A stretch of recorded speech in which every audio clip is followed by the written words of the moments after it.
Malgré le froid, les esprits s'échauffent. En dehors du Parlement, J'ai posé ma question. C'est-tu clair, là? comme à l'intérieur du Salon Bleu, où là aussi, on sent des flamèches.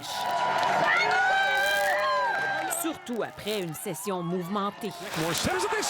C'est contre les valeurs des citoyens de Lac-Saint-Jean. Des mauvais sondages. C'est important de regagner la confiance des Québécois.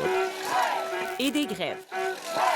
On sent les nerfs à fleur de peau. La réserve de patience est écoulée. Ça fait 238 heures que Christian Dubé écoute les suggestions des oppositions. Pensez-vous que ça en prend encore? Pour en finir avec sa séquence difficile, le gouvernement veut au moins terminer l'année avec sa réforme de santé réglée. Des gens qui meurent à l'urgence, des gens qui ne sont pas capables d'avoir un rendez-vous avec leur médecin, les listes d'attente de la DPJ.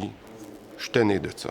Puisque le ministre Dubé ne parvient pas à s'entendre avec les partis d'opposition pour l'adopter avant Noël, le gouvernement sort l'ultime arme parlementaire, le bâillon. Moi, j'ai eu un mandat très clair il y a 3 ans du premier ministre.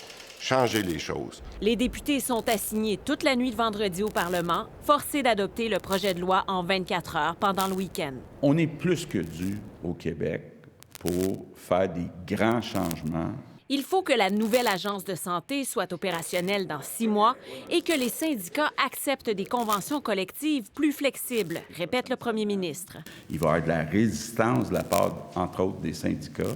Mais je pense qu'en bout de ligne, quand on va livrer les services, j'ai confiance de retrouver la confiance. Parce que la confiance des Québécois, il la veut pour un 3e mandat. On sent le soutien de la population. Alors que les regards sont tournés vers le Parti québécois, les caquistes contraignent les partis d'opposition à presser le pas. Il va y avoir des erreurs dans cette réforme de la santé qui est déjà pleine d'erreurs. Savez-vous quoi? Ce sont les Québécoises et les Québécois qui vont en payer le prix. Si le gouvernement sort aujourd'hui le rouleau compresseur pour imposer sa nouvelle agence de santé, il évite encore de le faire pour les employés de l'État avec lesquels il souhaite encore s'entendre d'ici Noël, sans loi spéciale. Ici Véronique Prince, Radio-Canada, Québec.